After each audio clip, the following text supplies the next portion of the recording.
Hello everyone, कैसे हैं आप सभी लोग। मैं हूं सुमित लूथरा, आपका केमिस्ट्री मेंटर, और स्वागत करता हूं प्रेप लाइव केमिस्ट्री क्लासेस पे। तो बेटा, जैसा है कि आपको पता है कि जो प्रेप लाइव केमिस्ट्री क्लासेस हैं उसमें सीरीज चल रही है फिलहाल केमिस्ट्री की अभ्यास सीरीज। और उस अभ्यास सीरीज में हम क्या कर रहे हैं कि इंपॉर्टेंट टॉपिक्स को पढ़ रहे हैं और उनके जो क्वेश्चंस हैं वो हम करते हैं। एक दिन हमारा चलता है लाइव सेशन और उसके अगले दिन हम लाइव क्लास लेकर आते हैं जिसमें हम एक्सरसाइज को सॉल्व करते हैं, डाउट्स को क्लियर करते हैं बच्चों के, और जो क्वेश्चंस होते हैं मोस्ट इंपॉर्टेंट क्वेश्चंस उनको हम सॉल्व करते हैं। ठीक है, तो जैसा कि लास्ट क्लास थी तो हमने 85 क्वेश्चंस बेटा सॉल्व कर रहे थे उसमें, जो कि मोस्ट इंपॉर्टेंट क्वेश्चंस हैं नीट और आईआईटी के लिए।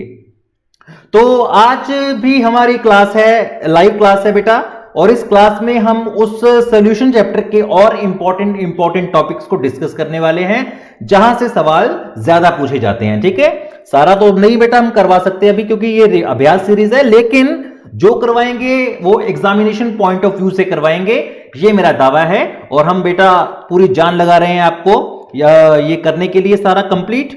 तो चलिए शुरू करते हैं। और शुरू करने से पहले मैं आपको बेटा एक बात और बता देना चाहता हूं कि जैसे कि हमारी ये सीरीज चल रही है तो इस सीरीज के अंदर आपको ज्यादा से ज्यादा बच्चों को अपने साथ लेकर के आना है, क्योंकि इसको शेयर करना होगा आपको। तो फटाफट से बेटा शेयर कर दीजिए इसको पूरे अपने दोस्तों के ग्रुप में, क्योंकि ज्यादा बच्चे तो समझो कि ज्यादा अच्छी डिस्कशन, ज्यादा डिस्कशन तो ज्यादा प्रेपरेशन, ज्यादा प्रेपरेशन तो ज्यादा मार्क्स। इसलिए अधिक से अधिक बच्चों को लेकर आइए ताकि हम इस सीरीज को और सक्सेसफुल बना सकें। तो चलिए बेटा, आज जो हमारा चैप्टर चल रहा है दैट इज सॉल्यूशन, और सॉल्यूशन चैप्टर के बीच में स्टेप हमारा जो स्टेप 2 है, हमने फर्स्ट स्टेप कर लिया था सॉल्यूशन चैप्टर का, उसमें बेसिक टर्मिनोलॉजी, और इसके अंदर हमने पढ़ा था कंसंट्रेशन के टर्म्स, और उसके क्वेश्चंस बेटा हमने कल सॉल्व कर लिए हैं। चलिए मैं आपको सबसे पहले बताता हूं कुछ अबाउट मी, कि मैं कौन हूं, क्या है मेरा नाम। मेरा नाम है बेटा सुमित लूथरा और मेरी क्वालिफिकेशन है एमएससी इन केमिस्ट्री। इसके साथ मैंने बीएड भी किया है और बीएससी मेरी नॉन मेडिकल में थी। नॉन मेडिकल का मतलब फिजिक्स, केमिस्ट्री एंड मैथमेटिक्स। और बेटा इसके अलावा मैंने पंजाब स्टेट का टीचर एलिजिबिलिटी टेस्ट और सेंटर का टीचर एलिजिबिलिटी टेस्ट, जैसे सीटेट और पीएसटेट कहा जाता है, इसके अलावा आर्मी पब्लिक स्कूल का कंबाइंड स्क्रीनिंग बोर्ड एग्जाम्स, ये सारा कुछ बेटा मैंने क्वालिफाई कर रखा है। और मैं इससे पहले आकाश इंस्टीट्यूट, वाइब्रेंस जैसे इंस्टीट्यूट्स में भी पढ़ा चुका हूं, और पिछले 7 साल से बेटा मैं केमिस्ट्री पढ़ा रहा हूं। तो experience of teaching is 7 years. तो 7 साल से केमिस्ट्री पढ़ा रहा हूं और बहुत सारे बच्चों को बेटा मैंने कोचिंग दिया है, नीट और आईआईटी के लिए उनको प्रिपेयर किया है, और काफी बच्चों का सिलेक्शन भी मेरे द्वारा हो चुका है। ओके, प्रेप लाइव क्या है प्रेप लाइव। तो बेटा आपको पता ही है कि प्रेप लाइव क्या है, कि प्रेप लाइव एक ऐसा डिजिटल प्लेटफॉर्म है जहां पर हम आपको NEET, IIT, JEE, AIIMS, NIT जैसे जो एग्जाम्स होते हैं उनके लिए बच्चों को प्रिपेयर करते हैं। बच्चे हमारी वीडियोस को देखते हैं और वीडियोस को देखने के बाद बच्चों में एक अद्भुत सा कॉन्फिडेंस आ जाता है, और उन्हीं बच्चों में से काफी सारे बच्चे नीट क्वालिफाई करते हैं, बहुत सारे बच्चे आईआईटी, जेई क्वालिफाई करते हैं। तो चलिए बेटा प्रेप लाइव को सब्सक्राइब कर लीजिए इसके लिए, क्योंकि सब्सक्राइब नहीं करेगा तो भैया कैसे चलेगा। तो सब्सक्राइब करिए, बेल आइकन को दबाइए हमारी आने वाली वीडियोस, और वो वीडियो सिर्फ केमिस्ट्री की नहीं होंगी बल्कि chemistry, physics, biology, mathematics, English, हर सब्जेक्ट के लिए हम बेटा आपको तैयार कर रहे हैं। तो आपको जो कॉम्पिटिटिव एग्जाम्स देने हैं या फिर आपको बोर्ड के एग्जाम्स देने हैं, तो बोर्ड के एग्जाम में भी आपको ये काफी बेनिफिशियल रहने वाला है, काफी बेनिफिशियल रहने वाला है हमारा ये जो अभ्यास सीरीज है बेटा। ठीक है, चलिए हमें YouTube पर तो आपने बेटा सब्सक्राइब कर ही लिया होगा या कर रहे होंगे, तो उसको बेटा सब्सक्राइब करने के बाद बेल आइकन को दबाना मत भूल जाना, क्योंकि जब तक बेल आइकन नहीं दबाओगे तब तक हमारा जो नोटिफिकेशन है वो आप तक नहीं पहुंच पाएगा। और आपको कैसे पता चलेगा कि आज कौन सी क्लास है, कल कौन सी क्लास है, कौन सी वीडियो डल गई, कौन सी वीडियो नहीं डली अभी तक। ठीक है, तो उनके नोटिफिकेशंस बेटा अगर आपको चाहिए तो you have to subscribe my channel and also press the bell icon. दूसरी बात क्या है कि टेलीग्राम पर आपको मिलेगा स्टडी मटेरियल। हमारी जो चैनल है बेटा टेलीग्राम का, उसका लिंक दे रखा है हमने।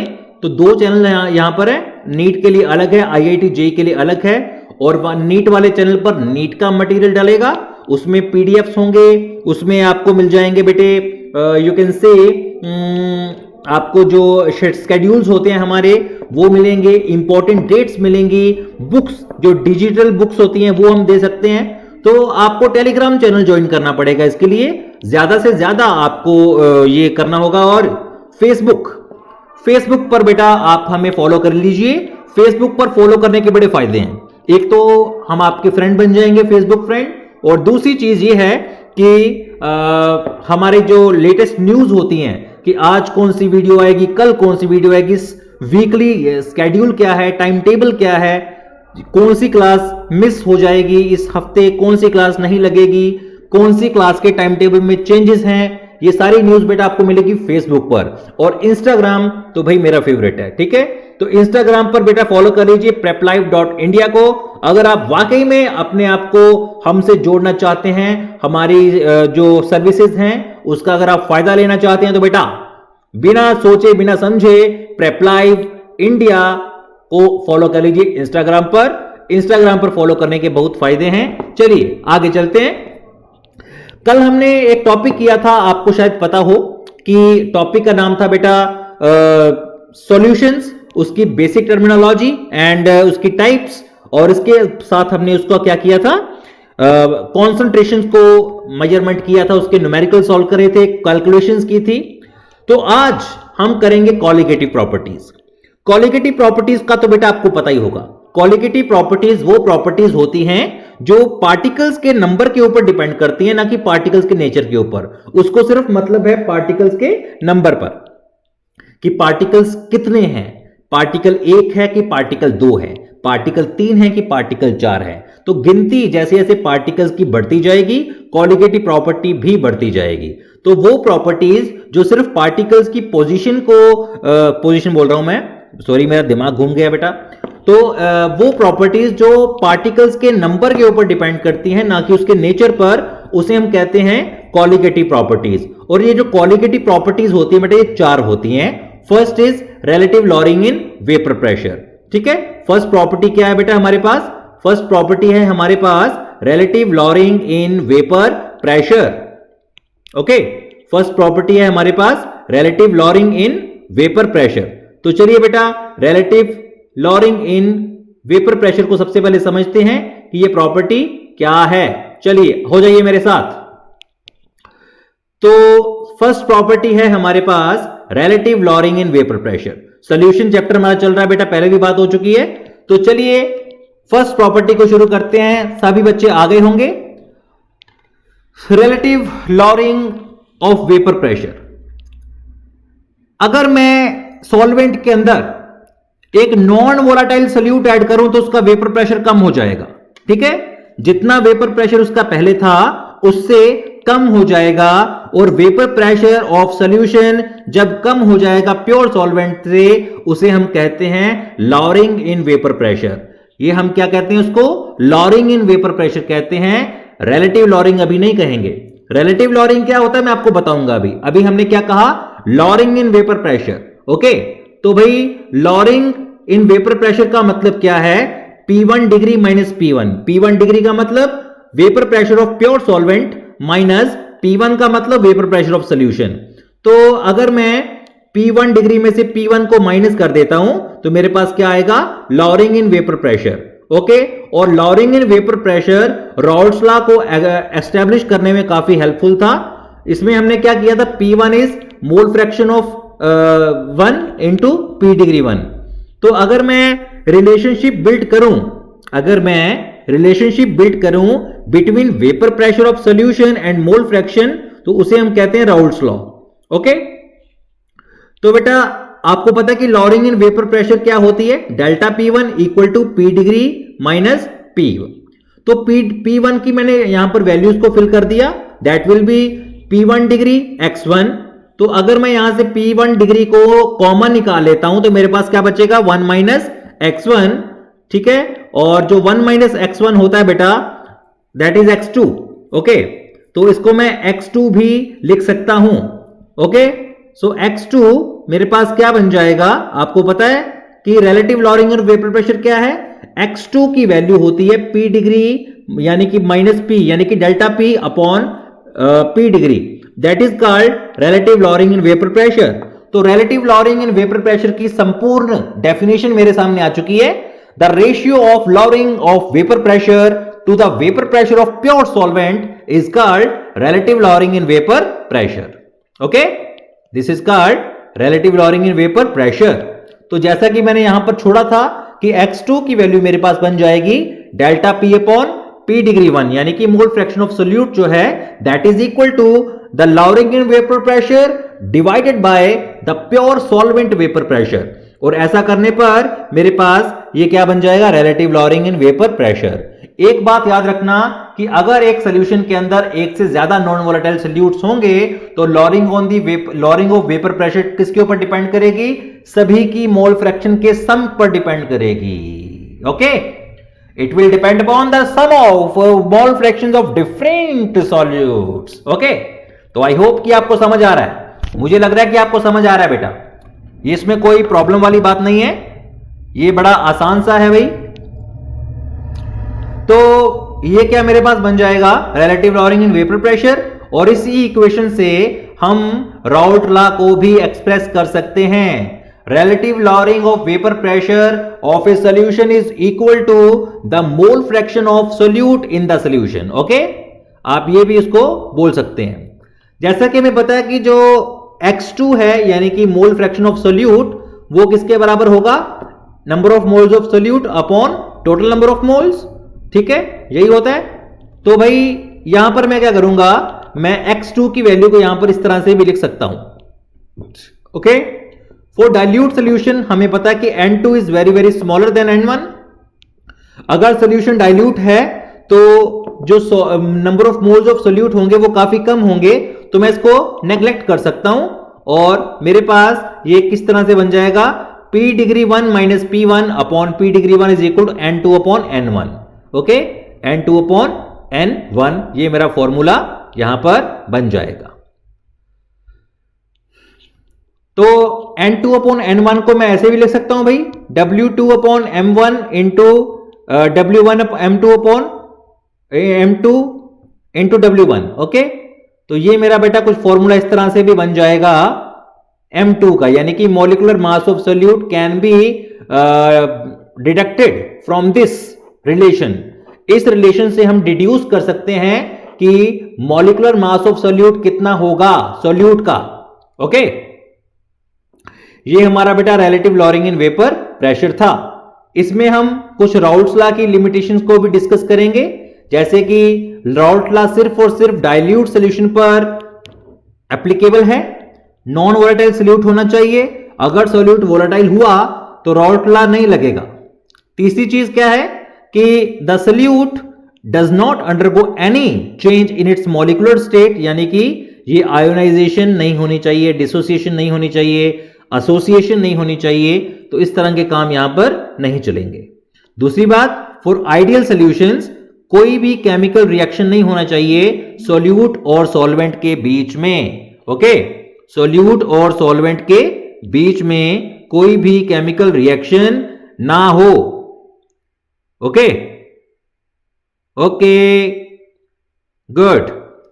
तो ज्यादा से ज्यादा बच्चे बेटा अभी देख रहे हैं यहां पर इस चैनल को, और सब्सक्राइब भी करते जाइए, शेयर भी करते जाइए, फटाफट से शेयर करते जाइए बेटा, आपके लिए बैठे हैं, मेहनत कर रहे हैं। तो अगले जो टॉपिक है उसको पकड़ते हैं। एक सवाल है, relative lowering of vapour pressure किसके बराबर होता है? Option A mole fraction of solvent, option B that of solute, option C that of solution, and option D partial pressure. तो हर कोई तो जानता है इस बात का कि आंसर क्या आएगा। क्या आएगा आंसर बताओ, क्या आएगा आंसर? तो आंसर आएगा मोल फ्रैक्शन ऑफ सोल्यूट, यानी कि x2।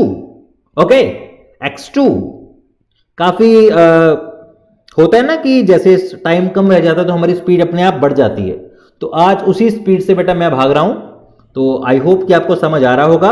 अगर कोई चीज क्लियर नहीं होती तो आपको रिवाइंड जाना कोई मुश्किल नहीं है, आप आगे पीछे जा सकते हैं। लेकिन फिलहाल लाइव क्लास चल रही है तो लाइव क्लास के मजे लीजिए, और इसके बाद दोबारा से वीडियो देख लेना। जितनी बार आप वीडियो देखोगे उतना ही मजा आएगा। Okay, relative lowering of vapour pressure और limitations of Raoult's law part 2। यहां पर बेटा क्वेश्चन है। क्वेश्चन क्या है कि अगर the vapour pressure of benzene at a certain temperature is 0.850 bar, a non volatile non electrolyte solid weighing 0.5 gram when added to 39 grams of benzene, जिसका molar mass है 78 gram per mole, vapour pressure of solution is 0.845 bar, find the molar mass of the solid substance. एक numerical डाल दिया, numerical डाल दिया बेटा, बड़ा आसान सा न्यूमेरिकल है। देखो कोई भी दुनिया में न्यूमेरिकल मुश्किल नहीं होता है, सिर्फ 3 स्टेप होते हैं दुनिया के हर न्यूमेरिकल को करने में। पहला, दिया क्या है, गिवन, जो चीजें गिवन होती हैं उसको लिख लीजिए। दूसरा तरीका, दूसरा इसका स्टेप क्या होगा, ढूंढना क्या है, जो चीज पता करनी है उसको लिख लीजिए। और तीसरा उनका रिलेशन। बस जिस बच्चे को ये 3 स्टेप्स आते हैं उसका कभी कोई न्यूमेरिकल गलत नहीं होगा। ओके, तो हमें सबसे पहले जो जो चीजें गिवन है वो मैं लिख लूंगा। ओके, मेरे पास वेपर प्रेशर है प्योर बेंजीन का 0.850 bar, weight of solid 0.5, molecular weight 78, weight of solvent 39। इसके अलावा हमारे पास ये रिलेशन है बेटा इन दोनों का जो हमें फाइंड आउट करना है। तो हमारे पास M2 कितना आ जाएगा, 200 ग्राम पर मोल आ जाएगा। ओके, तो उसके बाद आगे चलते हैं बेटा नेक्स्ट प्रॉपर्टी की तरफ, जिसका नाम है एलिवेशन इन बॉइलिंग पॉइंट। लेकिन आपको उसके लिए पहले बॉइलिंग पॉइंट का पता होना चाहिए। ओके, कि बॉइलिंग पॉइंट क्या है।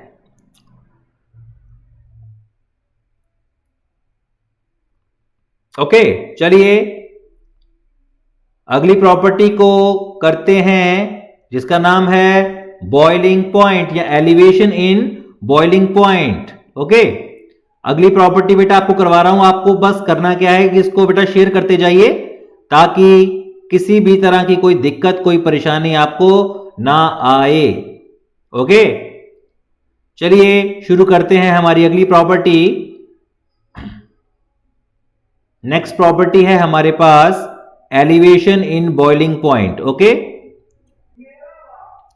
थर्मोमीटर हम यूज करते हैं टेम्परेचर को मेजर करने के लिए, पता ही है सभी को। थर्मोमीटर हम क्यों मेजर करते हैं, टेम्परेचर को मेजर करने के लिए। और थर्मोमीटर के अंदर आप क्या देखते हैं कि डिफरेंट लिक्विड्स का डिफरेंट बॉइलिंग पॉइंट होता है। वाटर जो है वो 100 डिग्री पर बॉइल करता है, तो मिल्क जो है वो 100 से भी ऊपर चला जाता है। तो ऐसा क्यों है, ठीक है। जैसे कि आपको पता है कि बॉइलिंग पॉइंट ऑफ वाटर है 100 डिग्री, जिसे मैं 373.15 केल्विन भी बोल सकता हूं। लेकिन अल्कोहल का कितना है, 78.1 डिग्री, वो काफी कम है उससे, ठीक है। तो ऐसा क्यों है, आइए समझते हैं कि ऐसा क्यों होता है। इसके पीछे बेटा जो काम करती है चीज, वो करती है सॉल्वेंट और सोल्यूट। तो अगर सॉल्वेंट का बॉइलिंग पॉइंट हो कुछ और सॉल्यूशन का थोड़ा बढ़ जाए, तो इसका मतलब है कि उसके अंदर जब जो हमने सॉल्यूट ऐड किया वो नॉन वोलेटाइल सॉल्यूट था, क्योंकि नॉन वोलेटाइल सॉल्यूट को ऐड करने से सॉल्यूशन का जो बॉइलिंग पॉइंट होता है वो बढ़ जाता है। ओके, तो यहां पर जो चेंज आया that is called elevation in boiling point. उस चेंज को हम कहते हैं elevation in boiling point. Okay,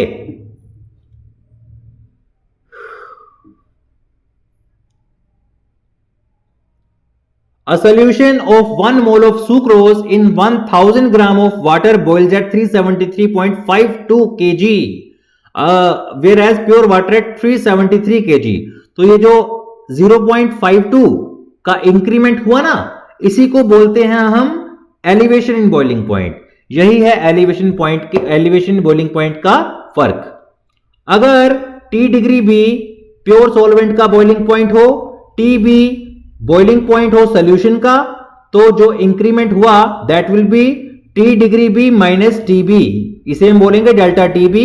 delta T B ही है हमारा एलिवेशन इन बॉइलिंग पॉइंट।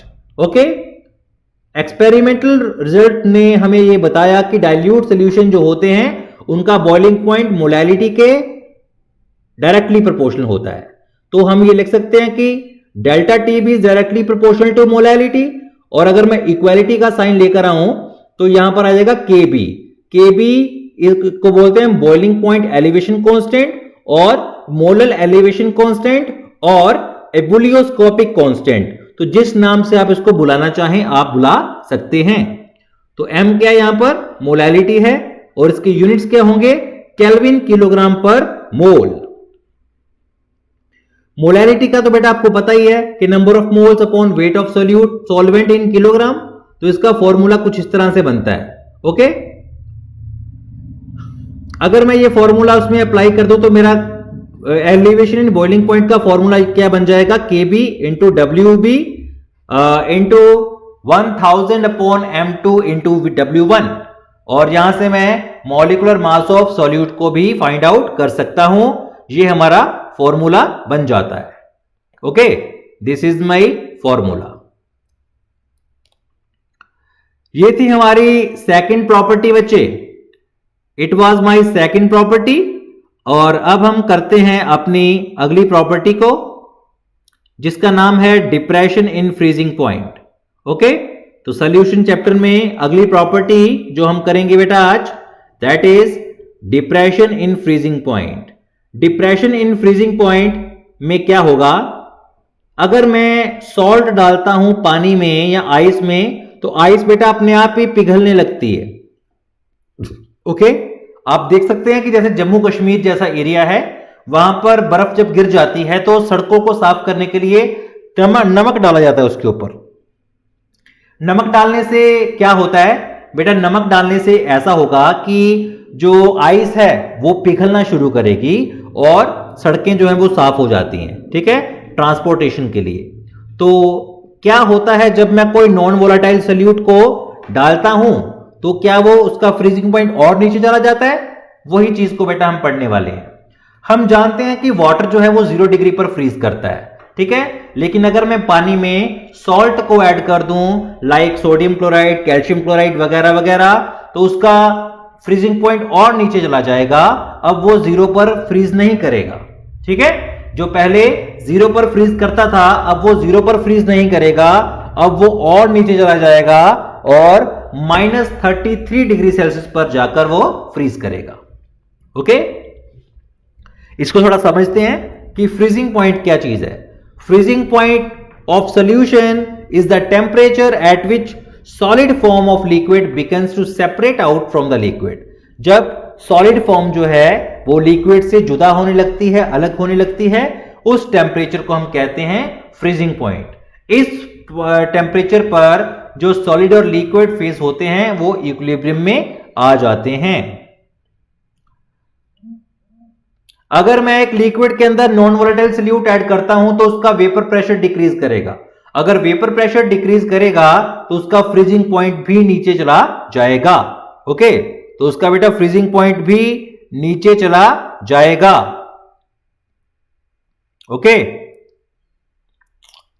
उसका फ्रीजिंग पॉइंट भी नीचे चला जाएगा।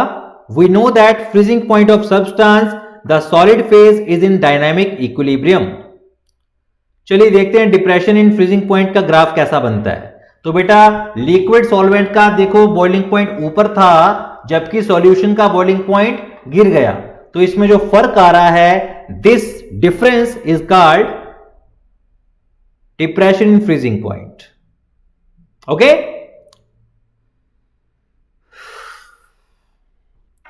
अगर T degree F freezing point है प्योर सॉल्वेंट का और TF है फ्रीजिंग पॉइंट सॉल्यूशन का, तो जो डिक्रीमेंट हुआ that will be T degree F minus TF। TF delta जो होगा हमारा उसे हम बोलेंगे depression in freezing point. Okay, that is called depression in freezing point. Okay, experimental result से हमें पता चला कि ये भी मोलैलिटी के डायरेक्टली प्रोपोर्शनल होता है। अगर मोलैलिटी बढ़ेगी तो ये भी बढ़ेगा, अगर मोलैलिटी घटेगी तो ये भी घटेगा। KF is known as freezing point depression constant और मोलर डिप्रेशन कांस्टेंट और क्रायोस्कोपिक कांस्टेंट। मोलैलिटी का तो बेटा आपको फॉर्मूला पता ही होगा। ओके, जब मैं यहां पर मोलैलिटी का फॉर्मूला अप्लाई कर दूंगा तो मेरे पास इक्वेशन क्या बन जाएगी? KF into this formula, and after solving this we will get a formula to calculate my molecular mass. Table है कुछ चीजों का जिसका बॉइलिंग पॉइंट, एलिवेशन कांस्टेंट और फ्रीजिंग पॉइंट, डिप्रेशन कांस्टेंट आपको गिवन है। तो ये बेटा कुछ इंपॉर्टेंट चीजें हैं, इनका आपको फ्रीजिंग पॉइंट और बॉइलिंग पॉइंट, कांस्टेंट और उनके जो पॉइंट्स हैं वो भी गिवन है। तो आपको ये चीजें समझ आनी चाहिए। नोट कर लो बेटा, स्क्रीनशॉट ले लीजिए इस चीज का स्क्रीनशॉट ले लीजिए जी।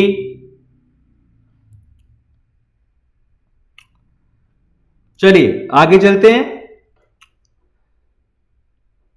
इसकी प्रॉब्लम्स को बेटा हम एक अलग क्लास में डिस्कस करेंगे, जो इसके न्यूमेरिकल प्रॉब्लम्स हैं। और अगली जो चीज है that is osmosis and osmotic pressure.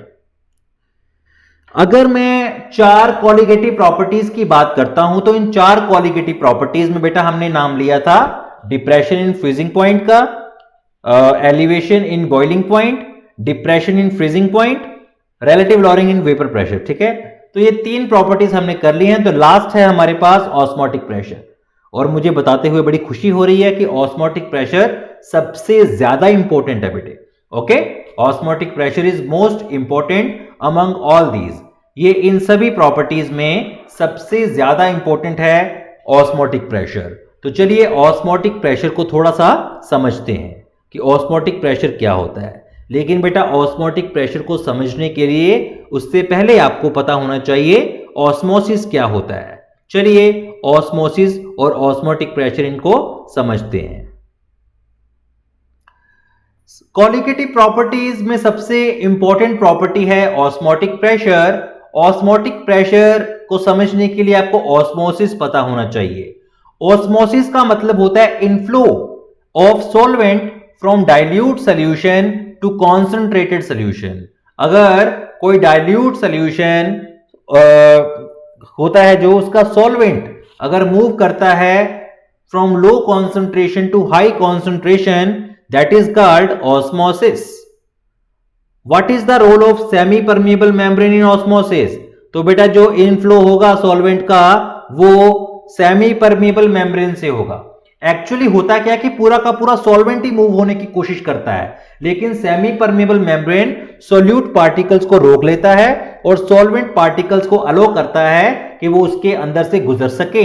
इसलिए सिर्फ जो होगी यहां पर मूवमेंट वो सिर्फ और सिर्फ सॉल्वेंट की होगी, सॉल्यूट के बिल्कुल भी मूवमेंट नहीं होती है।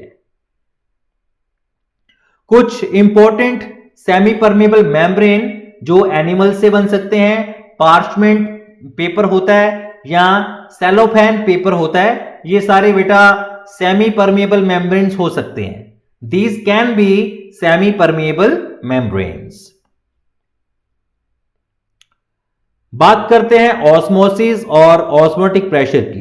ठीक है, जब dilute solution is separated from its solvent by a special type of membrane called semi-permeable membrane, the solvent flows into the solution through the membrane slowly.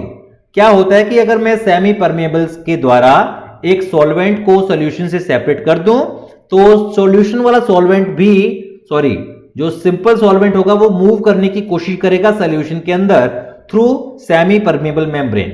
Okay, और जब ऐसा होता है तो उसे हम कहते हैं ऑस्मोसिस। तो ऑस्मोसिस तो समझ लग गया, ऑस्मोटिक प्रेशर क्या चीज है। चलिए पहले ऑस्मोसिस की डेफिनेशन देख लेते हैं। ऑस्मोसिस की डेफिनेशन क्या है? It is the process of solvent flowing into a solution when solvent and solution are separated by a semi-permeable membrane is called osmosis. Okay? Osmosis होता कैसे? ऑस्मोसिस को बेटा हम एक एक्सपेरिमेंट से समझ सकते हैं। एक थिसल फनल लीजिए, ठीक है, जिसका माउथ हो और उसके माउथ पर लगा दीजिए सेमी परमेबल मेम्ब्रेन, ठीक है, जैसा कि आपको फिगर में शो है। उसके बाद this funnel is filled with dilute sugar solution. उसके बाद आप इसको शुगर सोल्यूशन से भर दीजिए। आप क्या देखेंगे कि लिक्विड का जो लेवल है बेटा वो राइज हो गया। क्यों? क्योंकि वो शुगर सोल्यूशन के अंदर जाना चाहता था, ठीक है। और नीचे से पानी जो है बेटा वो फिल्टर पेपर की सहायता से, मतलब कि सेमी परमिएबल मेम्ब्रेन की सहायता से नीचे से ऊपर चला गया। ओके,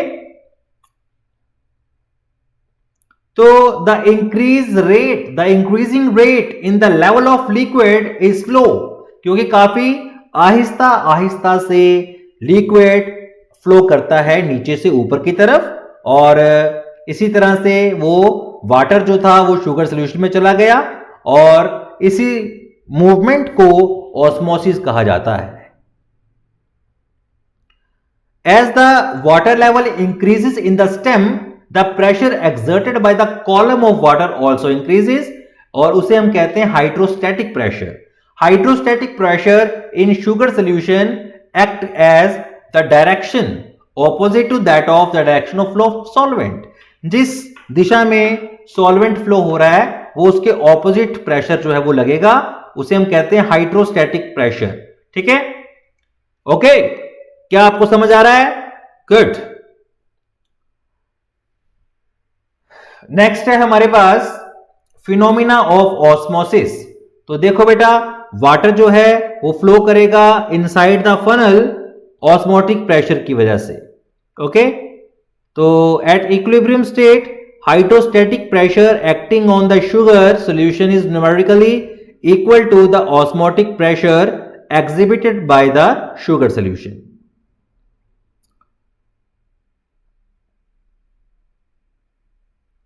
ऑस्मोसिस को समझने के लिए कई तरह के और फिनोमिनाज इस्तेमाल किए जाते हैं। अगर एक तरफ है हमारे पास शुगर सोल्यूशन और उसको पिस्टन लगा हुआ है उस बीकर को, और दूसरी तरफ है प्योर सॉल्वेंट, उसको भी पिस्टन लगा है, और सेंटर में है इनका सेमी परमिएबल मेम्ब्रेन।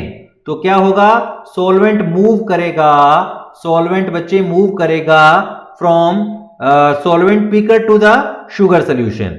तो इस मूवमेंट को हम क्या बोलते हैं, ऑस्मोसिस बोलते हैं। जैसे ही शुगर सोल्यूशन की तरफ और सॉल्वेंट जाएगा तो शुगर सोल्यूशन क्या करेगा, इसका बेटा लेवल जो है वो अप होना शुरू हो जाएगा, पिस्टन खिसकनी शुरू हो जाएगी। तब अब हम इसके ऊपर वेट डालेंगे, और जितना वेट डालेंगे that weight will be equal to osmotic pressure. Okay, osmotic pressure काफी यूजफुल है in determining the molar mass of a substance. Osmotic pressure is widely used in determining the molar mass of protein, polymers and monosaccharides. ये इन चीजों में भी बेटा काफी important होता है। Osmotic pressure method has advantage over the other methods, क्योंकि इसे हम रूम टेम्परेचर पर भी फॉलो कर सकते हैं, फाइंड कर सकते हैं। देखो बेटा, चार यहां पर थी प्रॉपर्टीज। पहली थी relative lowering in vapour pressure. उसके लिए उसका वेपर प्रेशर चेक करने के लिए आपको रूम टेम्परेचर से बाहर निकलना पड़ेगा, उसको बॉइल करना पड़ेगा। Second was elevation in boiling point, वो भी बॉइलिंग पॉइंट पर होती है। तीसरी थी डिप्रेशन इन फ्रीजिंग पॉइंट, वो फ्रीजिंग पॉइंट पर होगी। परंतु जो ऑस्मोटिक प्रेशर वाली प्रॉपर्टी है ये बेटा रूम टेम्परेचर पर हो जाती है, ये इसकी एडवांटेज है।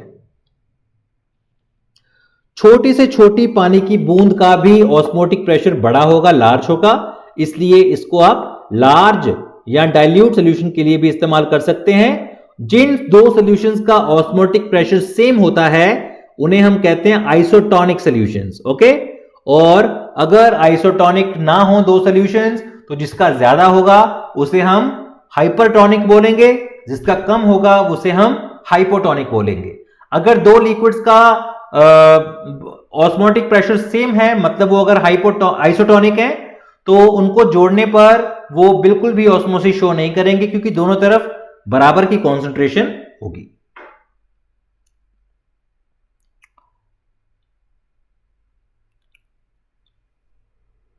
सवाल है, a person involve in an accident when admitted in hospital is administrated normal saline by. एक आदमी जो कि जिसका एक्सीडेंट हो गया, जब उसको हॉस्पिटल में एडमिट करवाया गया तो उसको नमक वाला पानी दिया गया। क्यों? तो बेटा इसका आंसर है कि a person involve in an accident loses a lot of blood, उसका काफी खून बह गया होगा, इसलिए उसका ऑस्मोटिक प्रेशर गिर गया होगा, उसके ऑस्मोटिक प्रेशर को वापस उसी जगह पर लेकर आने के लिए उसको नमक वाला पानी पिलाया गया, क्योंकि नमक वाला पानी जो होता है वो ब्लड के साथ आइसोटोनिक होता है, मतलब कि उसका ब्लड जितना ही ऑस्मोटिक प्रेशर होता है, ओके, उसका ऑस्मोटिक प्रेशर भी कितना होता है, ब्लड के बराबर ही होता है। अगला सवाल है कि what happens to a raw mango, एक कच्चे आम को क्या होगा अगर मैं उसको कॉन्सेंट्रेटेड सॉल्ट सोल्यूशन में रखूंगा, तो भाई होगा क्या, वो सारा का सारा पानी लूज कर देगा, क्योंकि वो low concentration to high concentration जाएगा। ओके ओके बेटे,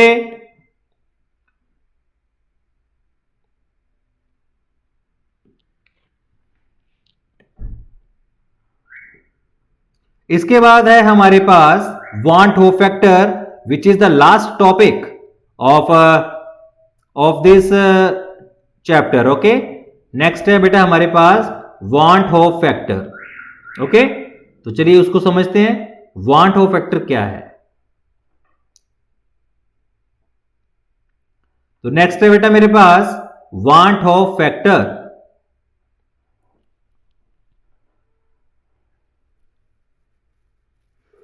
On the basis of experimental results of osmosis obtained, Van't Hoff proposed a theory of dilute solution. Osmotic pressure या बाकी की जो चीजें होती हैं बेटा, उसका एक्सपेरिमेंट करने के बाद वांट होफ ने एक नई थ्योरी दी।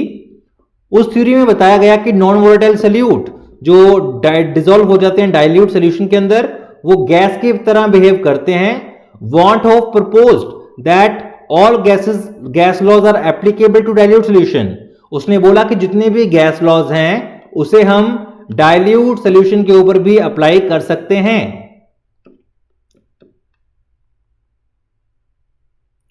वो कौन कौन से लॉज थे? पहला लॉ था कि at constant temperature osmotic pressure of a dilute solution is directly proportional to the molarity of the solution, यानी कि कॉन्सेंट्रेशन ऑफ द सोल्यूशन। तो pi is directly proportional to C हो जाएगा। लेकिन हमें पता है कि जो वॉल्यूम होती है वो बेटा कॉन्सेंट्रेशन के ऑपोजिट होती है, तो कॉन्सेंट्रेशन क्या होगा, 1/v। Okay, it will be 1/v। So pi is equal to k/v, ये मेरा आंसर आ जाएगा। Okay, so k is the constant for proportionality, और इसे बॉयल्स लॉ के साथ दिखाया जा सकता है, क्योंकि बॉयल्स लॉ के अंदर क्या होता है, ऑस्मोटिक सिंपल प्रेशर, और ऑस्मोसिस के अंदर क्या होगा, ऑस्मोटिक प्रेशर होगा। Okay, the osmotic pressure of a solution is directly proportional to the temperature in Kelvin scale. तो ये केल्विन स्केल के टेम्परेचर के डायरेक्टली प्रोपोर्शनल होता है, ये है चार्ल्स लॉ के बराबर। और तीसरा क्या होगा बेटा, osmotic pressure of solution of constant concentration is directly proportional to the temperature in Kelvin scale। अगर आप प्रेशर को कांस्टेंट रखे, सॉरी वॉल्यूम को कांस्टेंट रखते हैं, then you will get this thing. Okay, तो आर की वैल्यूज भी बिल्कुल वही तरीके से लेनी है, सारा कुछ बेटा वैसा ही है, सारा कुछ आपको करवाया हुआ है पहले से। तो ये एक बन जाएगी हमारे पास ideal liquid equation, pi V is equal to NRT. अगर मैं तीनों लॉज को कंबाइन करता हूं, then I will get pi V is equal to NRT, जिसे हम कहते हैं आइडियल लिक्विड इक्वेशन। इसके बाद बेटा हमारे पास एक टॉपिक आता है रिवर्स ऑस्मोसिस का, reverse osmosis and water purification. The direction of osmosis can be reverse by applying high pressure. Okay, और इसे हम कहते हैं रिवर्स ऑस्मोसिस, यानी कि आरओ। जो घर में पानी हम पीते हैं ना, वो आरओ टेक्निक के ऊपर बेटा काम करता है, रिवर्स ऑस्मोसिस के ऊपर। Okay, from the salt solution, जो नमक वाला पानी होता है जिसमें इंप्यूरिटीज होंगी, उसको अगर आप सेमी परमेबल मेम्ब्रेन से फोर्स लगाने के बाद फोर्सफुली एक से दूसरे में कन्वर्ट करते हो, शिफ्ट कर देते हो, तो that is called reverse osmosis. Okay, और ये पानी को साफ करने के लिए बेटा यूज किया जाता है, और काफी ज्यादा प्रेशर इसमें चाहिए होता है। ओके, काफी ज्यादा इसमें पानी चाहिए होता है। Cellulose acetate is a permeable to water but impermeable to impurities. जो सेलुलोज एसीटेट होता है वो पानी को तो अपने में से गुजरने देता है, लेकिन वो इम्प्यूरिटीज और आयंस को अपने अंदर से गुजरने नहीं देता है। तो इसलिए वो एक हमारा रिवर्स ऑस्मोसिस का अच्छा साधन हो सकता है। ओके, आजकल हम क्या करते हैं, modern world use desalination of plants to meet portable water. Okay, यानी कि drinking water. Gulf countries very widely use desalination यानी कि रिवर्स ऑस्मोसिस प्रोसेस। नेक्स्ट है बेटा हमारे पास एबनॉर्मल मॉलिक्यूलर मास। देखा यह जाता है कि जब कोई आयोनिक कंपाउंड वाटर में हम डालकर उसका सोल्यूशन बनाते हैं तो वो डिसोसिएट कर जाता है या वो एसोसिएट कर जाता है। तो उसका डिसोसिएट और एसोसिएट होने से जो नंबर है, एक्चुअल नंबर, वो बेटा कम हो जाता है या बढ़ जाता है। तो आपको तो पता ही है कि कॉलिगेटिव प्रॉपर्टी तो वैसे ही नंबर ऑफ पार्टिकल्स के ऊपर डिपेंड करती है। तो बस उसी तरह से अगर पार्टिकल्स का नंबर इंक्रीज होगा तो कॉलिगेटिव प्रॉपर्टी भी इंक्रीज होगी, और अगर कॉलिगेटिव प्रॉपर्टी इंक्रीज होगी तो मोलर मास डिक्रीज होगा।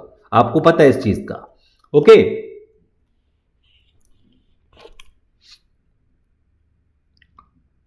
तो ये जो चेंजेस आते हैं बेटा, ये जो चेंजेस आते हैं मॉलिक्यूलर मास में, उसके नॉर्मल से एबनॉर्मल होने में, उसे कहा जाता है एबनॉर्मल मॉलिक्यूलर मास। ठीक है, तो बेटा ये हमारा वांटो फैक्टर है आई हम क्या करते हैं कि नॉर्मल मोलर मास और एबनॉर्मल मोलर मास की हम रेशियो निकाल लेते हैं, उसे कहते हैं वांटो फैक्टर। इसे हम observed colligative property upon calculated colligative property से भी लिख सकते हैं, या फिर total number of moles of particles after dissociation upon total number of moles particle before dissociation के साथ भी लिख सकते हैं।